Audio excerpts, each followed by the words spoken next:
The Parsha for today is Chaye Sarah. It's Genesis, in your Bibles, Genesis chapter 23:1 through and including 25:16. And it actually talks to us about Sarah and her boy and her son. And I think that anyone who's a mother understands the ties between children. But this was much more than that. This was a promise that was given. This was a promise that was fulfilled. This was a promise that was lived out by the people involved. So we're not going to talk about Sarah and her death or her burial. We've talked about that before. We talked about Abraham making arrangements for the cave at Machpelah. We talked about how the king wanted to give it to him, but he says, nope, I'm paying for it. We should always, and there's a message in there for each one of us to learn. But we've talked about it before. We're going to move on to the story about the matchmaking that's taking place here. And that starts in chapter 24. So that's the story that I would like to cover today with you. And Abraham was old, well stricken in age, and the Lord had blessed Abraham in all things. He was a wealthy man. He was a man of possessions. You know, I guess he was that 1%er, huh? What do you think? But he was more than that. He was God's man. It's much more important than that. God had blessed him, and everybody thought that he should be taxed more. Okay, we won't get into the politics. And Abraham said unto his servant, the elder of his house, that ruled over all that he had, put, I pray thee, thy hand under my thigh. Now that was a way in the Middle East of making a pledge. To ensure that you really meant what you said, you put your hand under that man's thigh and you swore to that so he could relate to that. Now why it was that particular part of the body, I don't know. But I know that it was part of the culture of his day. And it's also important to know, and to think about the fact that Abraham had him ruling over everything that he had. Now that means that there was a bond between these two. Okay, they must have spent some time bonding together. And they trusted each other. Abraham trusted the man, and the man trusted Abraham. You know, if you've learned anything about business, you find out that absentee ownership doesn't work very well because, as they say, when the cat's away, the mice will play. And I can tell you that in the 40 years that I've been working in the business world, and I've seen businesses come and go, and I've seen men who have become wealthy, who have owned businesses, and of course with that wealth comes the temptation to enjoy the fruits of their labors. Makes sense. So they step away from their business and they turn it over to someone else to run for them. And most often it doesn't work out very well because those people don't have the same vested interest in the success of that business. Now I have seen them times when they do work out well, but usually there's a trust that takes place between those two men or whoever is running it, whether they're men or women, and there's also some sense of moral commitment, both from the owner and from the person who's doing the working, that they should see to the job that is before them because it is a morally just thing to do. In that case, those people are more often than not believers in the Messiah because they have a set of standards and morals that are external to themselves. They didn't invent the morals. God did. And that's something that we have to look at in this world today because so many people want to do as they feel. They look at the feelings. Well, that just doesn't feel right. Well, of course it doesn't always feel right. But I know if God says it, then I can trust it to be true. I know if God commands me to live my life a certain way and shows me and then gives me instructions on what is a good path to choose, that path is the best thing for me. It's external to me, created by the designer of me, the creator of me, the one who knows what's best for me because he wrote the manual. Okay? I mean, I don't know about the rest of you. You know, you try to put things together and you kind of do it, well, I'll feel my way through this one. And you get the things put together and there's 4 bolts laying on the floor. And you don't know where they come from. They're supposed to be in there somewhere for strength, whatever. And you've got to go back and you're better off reading the directions. And there's so many people out there today living their lives without reading the directions. But these 2 men had something going between them, some way or another, because Abraham was definitely a reader of the directions. Abraham had transmitted this understanding to this man. Okay. I will make thee swear by the Lord, the God of heaven and the God of earth, that thou shalt not take a wife for my son of the daughters of the Canaanites among whom I dwell. But thou shalt go unto my country and to my kindred, and take a wife for my son, even for Isaac. And the servant said unto him, Peradventure the woman will not be willing to follow me unto this land. Must I needs bring thy son back into the land from whence thou camest? And that was a no-no. He was supposed to stay there. And Abraham said unto him, Beware that thou bring not my son back thither. He's not supposed to go back there. He's here. He's in the land of promise now. This is where he belongs. The Lord thy God of heaven, who took me from my father's house and from the land of my nativity, and who spoke unto me, and who swore unto me, saying, Unto thy seed will I give this land. He will send his angel before thee, and thou shalt take a wife for my son from thence. And if the woman be not willing to follow thee, then thou shalt be clear from this my oath. Only thou shalt not bring my son back to here. Now, in other words, they'd agreed that I'm going to send you back to the land where I came from, because that's where I want my son to have a wife. Now, that was something that Abraham had been impressed by God to do. He wasn't going to take of the people of Canaan who were involved in all kinds of different religious practices, who didn't understand the God of Abraham, Isaac, and Jacob. Well, he didn't understand the God of Abram. Let's just stop right there. And Abram thought, and he must have known that something will be different with a young lady from that family back there. Now, God is very clear about this in the New Covenant. Be not unequally yoked together. We've got to be very careful when we choose and look for a bride, fellas. Now, she might look good, and she might even cook, you know. She might do all kinds of things right. There's an old song when I was a kid. It says, if you want to be happy for the rest of your life, make sure you marry an ugly wife. Because, I saw your wife the other day, and she's ugly, they said, but man, she sure can cook. You see, he was happy. He didn't have to worry about all the guys hitting on his wife, I guess. Now, I don't know the whole gist of that song. Because I got news for you. I didn't look for an ugly wife. Okay? I was looking for a good-looking woman. I think I found one. Okay? But guess what, fellas? She can cook, too. Now, I did endure those few years of hamburger helper for a while, but she can really cook now. But the point is, what was really important was that we were spiritually in tune. We had to be. That was just something that had to be. And in the same case, when my daughters were to be married, I said to their future husbands that it was very important that the two of them be on the exact same plane with regards to their understanding of God and how they were to follow him and worship him together as a unit, because they were going to be forming a family. So these things are important.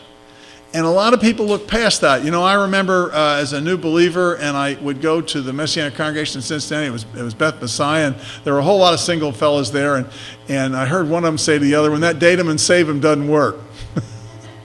You ever heard that one before? See, they look around, she's cute. Well, we'll get her to know the Lord, and then I can really have a relationship with her. No, it's not a good idea to do that. It's nothing wrong with witnessing to everybody you come in contact with and whoever God leads you to.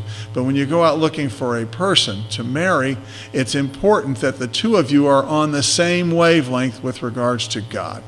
You've got to be on the same page, because you're going to have a family, and the children are going to be watching you and growing up around you, and believe me, they catch on real quick to what's really happening between the two of you.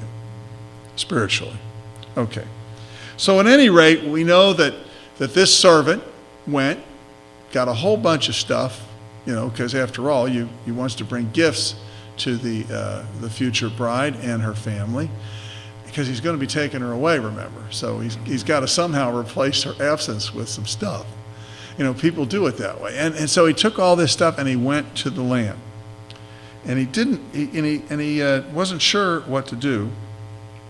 But when he got there, he said, O Lord, the God of my master Abraham, send me, I pray thee, good speed this day, and show kindness unto my master Abraham. Behold, I stand by the fountain of water, and the daughters of the men of the city came out to draw water. So let it come to pass that the damsel, to whom I shall say, let down thy pitcher, I pray thee, that I may drink. And she shall say, drink, and I will give thy camels drink also. Let the same be she that thou hast appointed for thy servant, even for Isaac, and thereby shall I know that thou hast shown kindness unto my master. Now, who did he pray to, people? He prayed to God. Now, he did say, the God of my master Abraham. Okay. He didn't have his own little God to worship, did he? I don't know. But it sounds to me like Abraham had made an impression on him with regards to God. And he looked out and he says, okay, now, God, you're going to have to help me. We got to find a girl for this fellow, Isaac. And you've got to be the one that's involved with this. So he sets these conditions up. And really, a lot of people think, oh, it's one of those if-then statements. When you write a program, if, then, if that doesn't happen, then this must happen. If that doesn't happen, then this must happen. You got a decision tree and all that other nonsense. He set something up, and God was speaking to him to do this. Because the first thing I'd want for a wife for my son, if I'd had a son, was that she is hospitable. And she is generous with her time. And she wants to share goodness and mercy to the people around her that need it. And evidently, this was such as the case with Rebecca. And, it's not like God had grabbed a hold of her and sent her a tweet and said, hey, this guy's going to be asking you for water, and you're going to do the water for him and the water for his animals, and boy, that's going to make a big impression on him, and you will be happy when you make an impression on him. Okay, that didn't happen, did it? Okay, she didn't get an email, she didn't get a tweet, she didn't read some prophecy somewhere. The point is, it was her character, and something in her character and nature that said, if someone is asking me for help, I want to give him help. And you know what? I'm going to go that extra mile too, and I'm going to take care of his animals as well.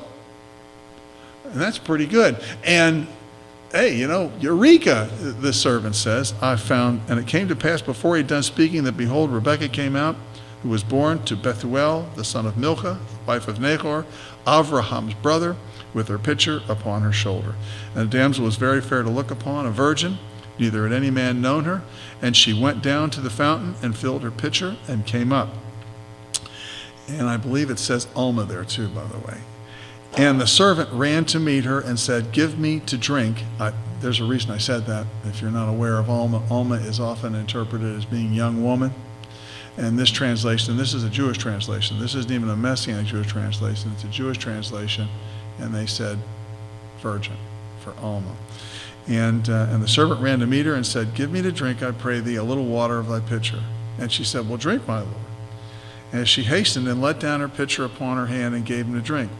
And when she had done giving him to drink, she said, I will draw for thy camels also until they have done drinking. Now, by the way, I don't know how much water camels drink, but I'd say they drink a whole lot more water than this guy did.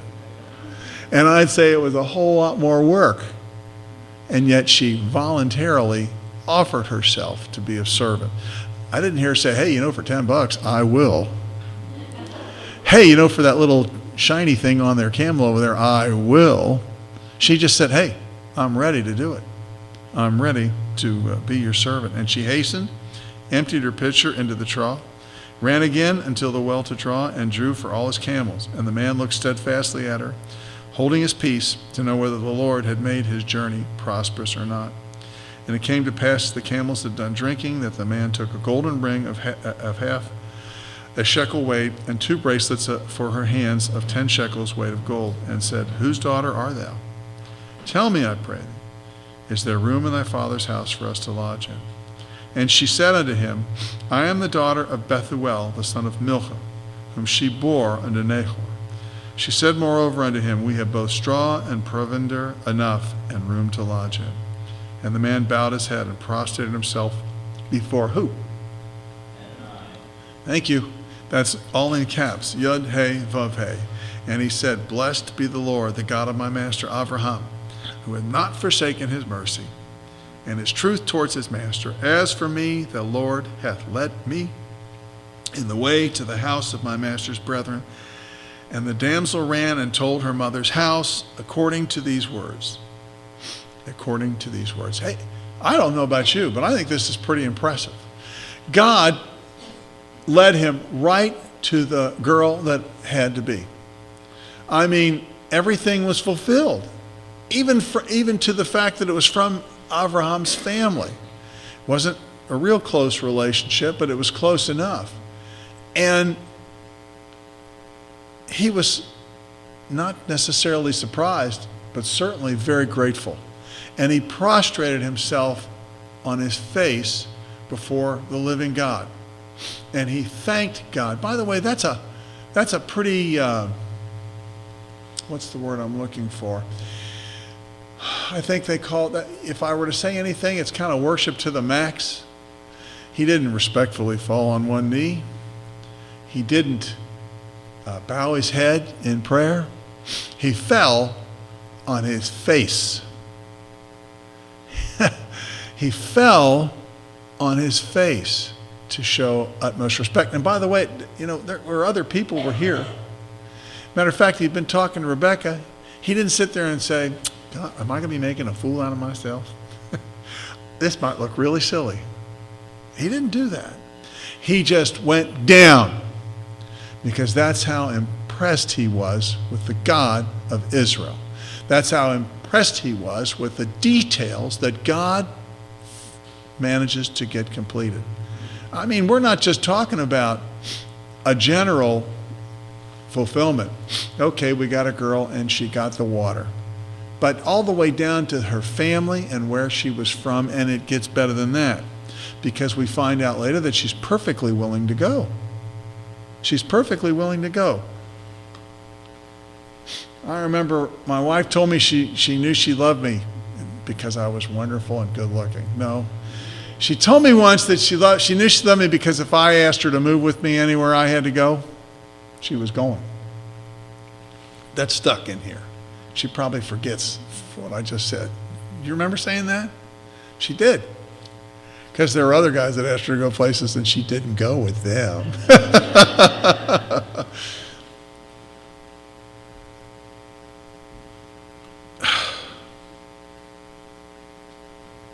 But this situation worked out.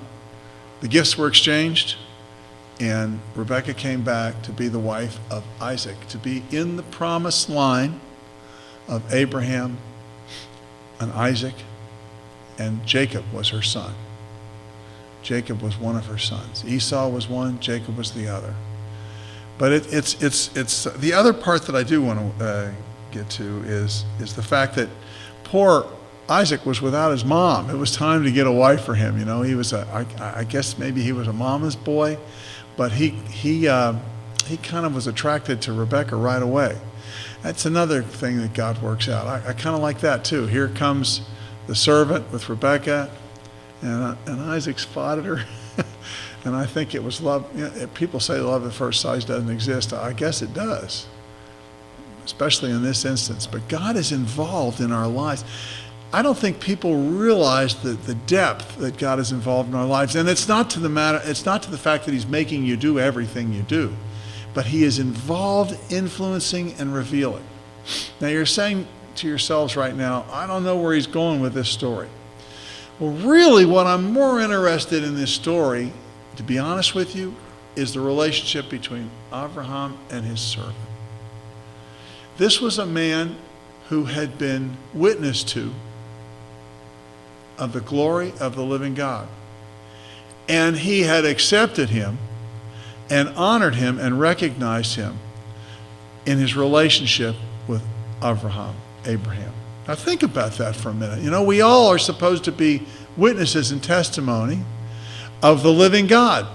Just how good are we? See, we know an awful lot about Abraham, but this is one thing that I think is extremely important to know, is that when people looked at him, they knew he was serious about his God.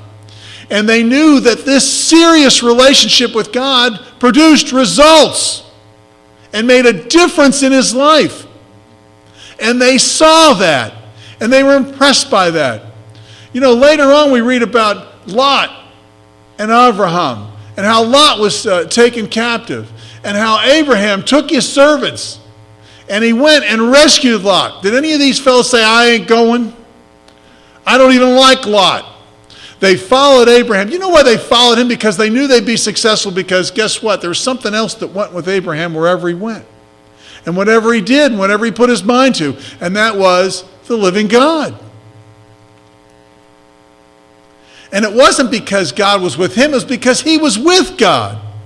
God was the most important thing in his life. His relationship with God was paramount in his life. He knew that in everything, God was to be preeminent in his decision-making processes, in his lifestyle.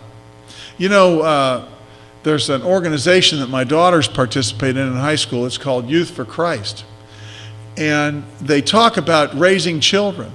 And, you know, I remember when my kids were growing up, they had these different types of, they had like a Through the Bible program, or I can't remember what the name of it was, you know, and I remember sitting down, you teach the girls, and then you make sure they're in instruction at Beth Messiah in Cincinnati, and then it was later Kehilat Mashiach, and then they went to Grace Evangelical Free when we got here to Louisville, and they got lots of training, and that's great. The training is great, but you know what they say in Youth for Christ? They got a saying. It's called, more is caught than taught. And I believe that's correct. You see, those kids are looking at you, and they're wanting to find out if that lifestyle that you've chosen really makes a difference. If there's any truth to what you say you believe. Do you really? Thank you. Do you really believe it? You know, we can all talk about God, but do we live that in our lives? I'll be the first to confess, there are times when I look at certain situations in the business world, and I look at certain situations in relationships with my family, and I just throw my hands up in the air, and I look at what happened this past week in the elections, and I go, what is going on here? The world's upside down. Well, guess what? God's still in control. God's still in charge, and yet, you know, why am I stewing over all this if he's in charge? And when people look at you and they see that you're really unsure about what God's going to do, and you're really unsure about the power of God and the breadth of his majesty and his ability to truly influence everything, and they look at you and you're doubting it, then why in the world should they believe it? So there was something going on here between this servant and Abraham. You know, Abraham could have just said, well, you know, he's my servant. He works for pay. He's supposed to do everything I tell him what to do. But there was something that Abraham was able to translate to these people in his life that made a difference in that life. And that's something that each one of us should do in our lives as well. Now, with that, I want to wind up in the new covenant. Because we have to realize and think about what it is that really sets us apart in the world. Now, some people will sit there and they'll tell you, well, it's how we dress. You know, we dress real modestly. And we don't drink a lot. What do they say? We don't smoke and we don't chew and we don't date the girls that do. Now, you've all heard that before, I hope, haven't you? And then there's another saying that Al Adler used to say to his daughters all the time. You know Phyllis. Phyllis has been here. She was Phyllis Adler, and she's married now, and to Tom Blackburn. And he used to say, a praying knee and a dancing foot won't grow on the same limb. See, and that's how you're supposed to recognize Christians, you know, because they don't dance, or they don't smoke and chew and date the girls who do, or they don't go drinking with the guys, or they don't. I've known people that were just so legalistic it made you stiff just to be around them. I'm thinking, ooh, can't do anything. How do I even eat? Oh, they haven't prayed yet. We're not going to get to eat. I remember one time I went to speak. I was a brand new believer. I didn't know all these different things, and people took me aside and upbraided me because I said the word G, and that was just a short form of Jesus. And I was taking the name of the Lord God, thy God in vain. Now, by the way, folks, That doesn't mean, that's not what God's talking about when he says, thou shalt not take the Lord thy God in vain. What he's really talking about is what I'm talking about. You don't stand there and tell people you believe in God and then go out and live another way. That's taking the name of the Lord thy God in vain. When you tell people and you preach to people about who you are and what they should be in God, and then you go out and do just the opposite, that's taking the Lord thy God's name in vain. But people still get all discombobulated about spellings and punctuation marks. And I remember this, we witnessed to this one girl, and we had it up there, by the way, on the board, and I don't have any problem with that. We have the freedom to do that. But we witnessed, this was with Art Katz in Cincinnati, University of Cincinnati in 1970. I was a brand new believer, and we're sharing with all these Jewish kids, and they were all upset because Art really had a strong message. I don't know if you ever heard Art Katz speak. Well, it was really powerful. You could have cut the air. You could have cut the tension in the air with a knife. It was so thick.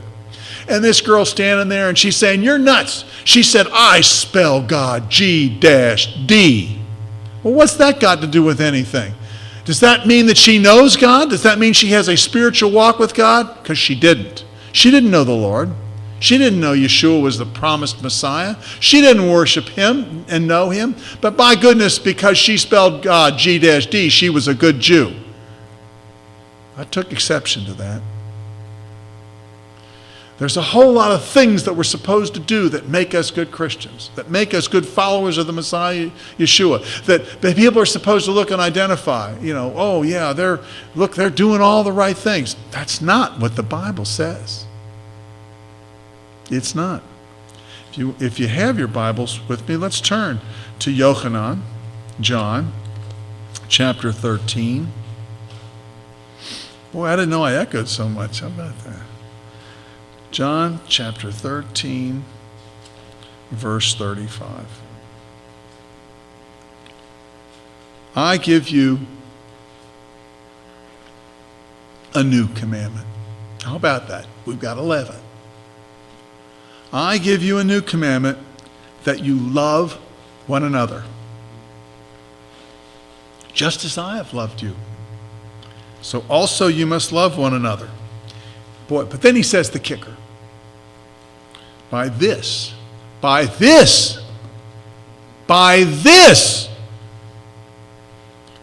all will know that you are my disciples, if you have love one for another.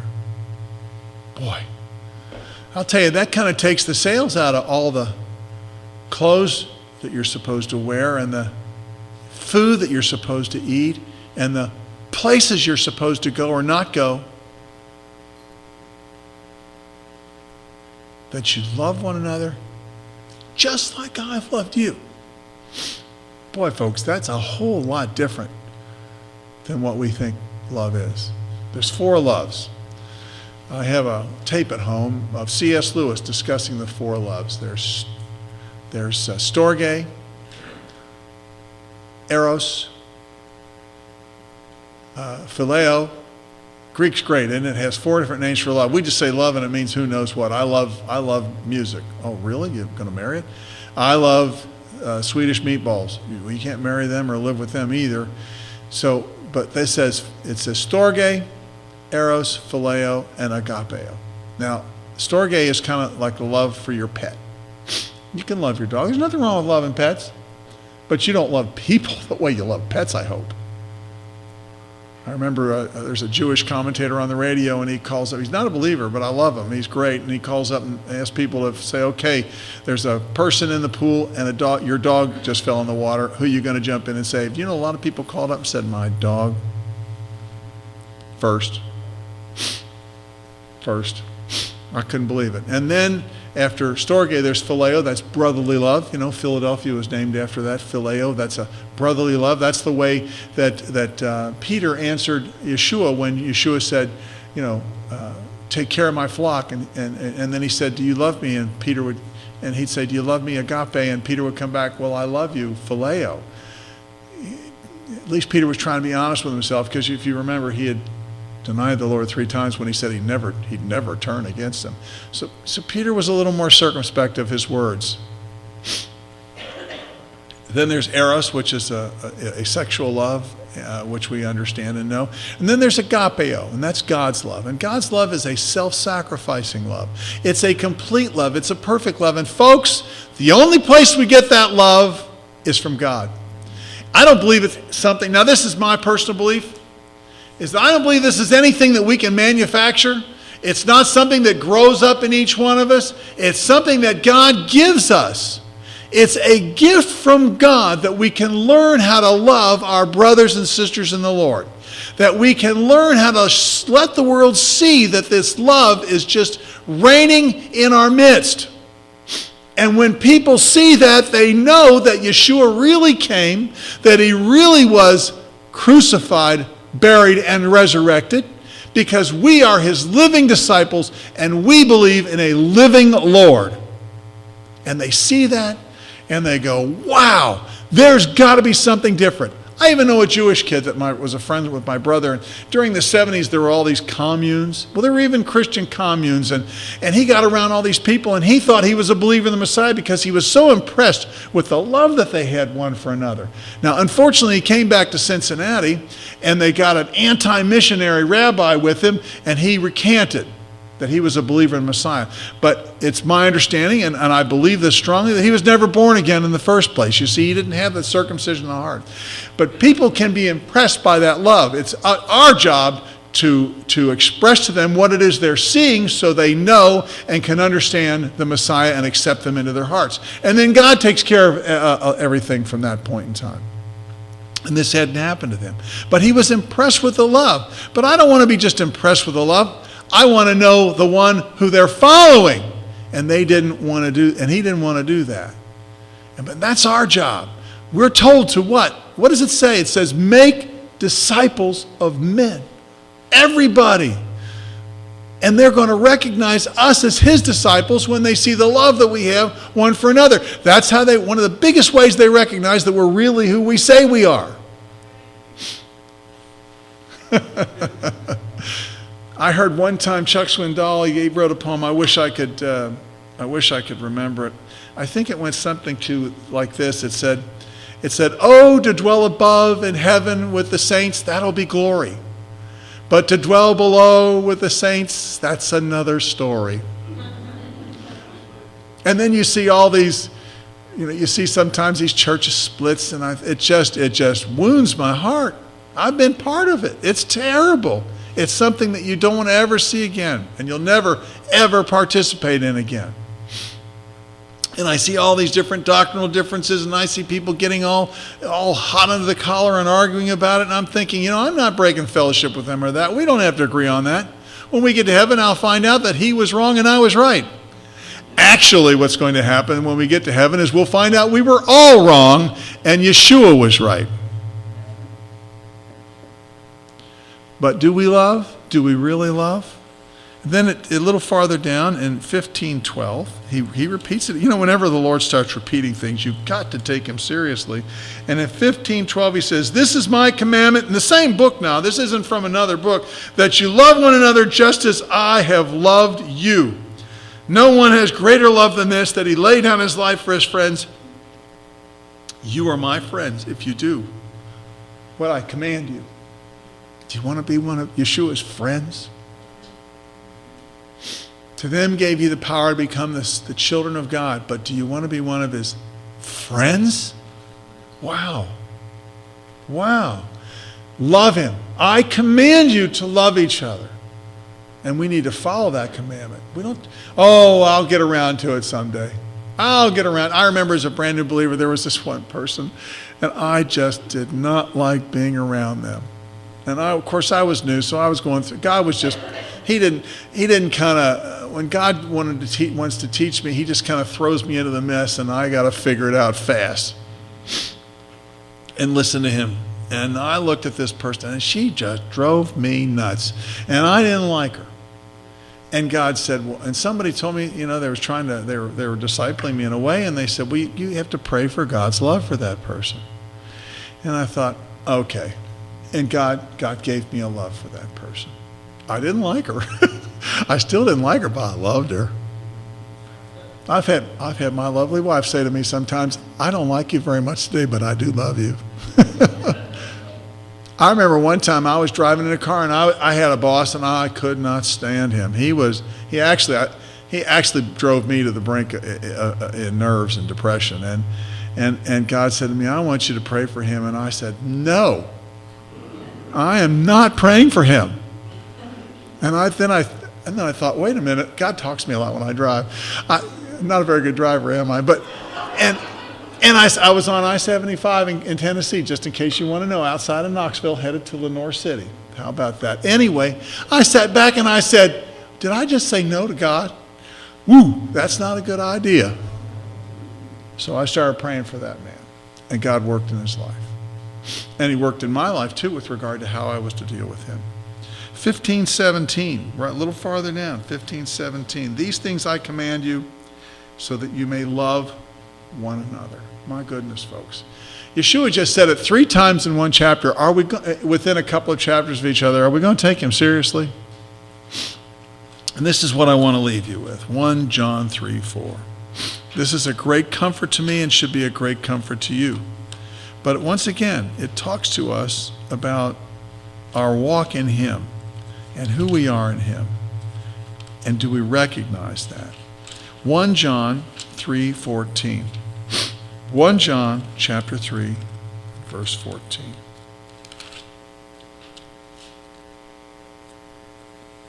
We know, let's start over again. We know that we have passed from death to life.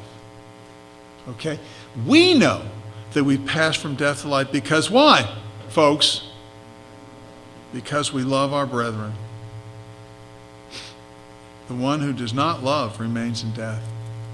But you see, we know God has given us an even firmer affirmation of knowing who and what we are in him. You see, we know that we are going to dwell with him in high places, that we know that when we pass from this body to the next, when we are absent from the body, the Bible says, we are present with the Lord. Why do we know that? Because of our love for the brethren. It's a confirmation in our hearts that God has done something very different with us, because it's just not natural. I don't know about the rest of you. For me, it's not natural. I do like people, but it's hard for me sometimes to get real involved with people and to love people because I don't know why. Maybe it's the way I grew up. Maybe it was growing up in a broken home, but you get real out of sight, out of mind because you don't have to worry about anybody disappointing you then. But the point is that I don't have to worry about that with God because I have his love. I have his love for those people, and they share that love back to me. And we know that we passed from death unto life. God has given us that. Another proof. We have lots, by the way. We have gobs of proof, but this is just another thing that we love one another. We know we passed from death to life by the love that we have for the brothers and sisters in him. Isn't that great that God gives us that? So, in the spirit of the servant that we just talked about, let us learn from Yeshua. He is our master. We are his servant. And we should look at him, at the way he lived his life, and attempt to try to be more like him. The Bible says to us that we are to be made in his image, that we are be conformed to his image. Doesn't mean that we're going to be little Yeshuas, but we're going to be like him. Because that's the way he wants to make us. That was preordained, actually. We'll talk about that some other time. I'll get you real confused. But the point is, the very big point is that this fella, this servant, recognized that Abraham had something different. And you and I, we're out there in the real world with people. We all have jobs, I would hope. And we go to work. And we have people that either work for us or we work for them. We have clients and customers. We have people that we meet every day, whether they're teachers or doctors or even the lady at the grocery store. Can they see something different in you? I remember one time I was teaching a junior college, and this kid came up to me and he says, "You're one of those people, aren't you?" And I said, well, what do you mean by that? And what he said is that it was the way I talked and the way I approached life and the way I, even in the business world, even the way I was teaching a course in management. And he said, oh, I could tell there's something different. Now, he was a believer, but he recognized it. Now, that was not anything I did. That was just God's mercy in me, making me over. Not something that I voluntarily did on my own. And the same thing can happen to you. People can see that difference. Just like this servant saw something different about Abraham and learned about the living God from Abraham. People can see that difference in you and learn from you. And God will give you that opportunity to share with them. And don't forget to look for it. Don't forget to share what God has for you in sharing with them. Okay? Okay, we talked about a number of things today. I appreciate you all listening to me. I hope I didn't take too long.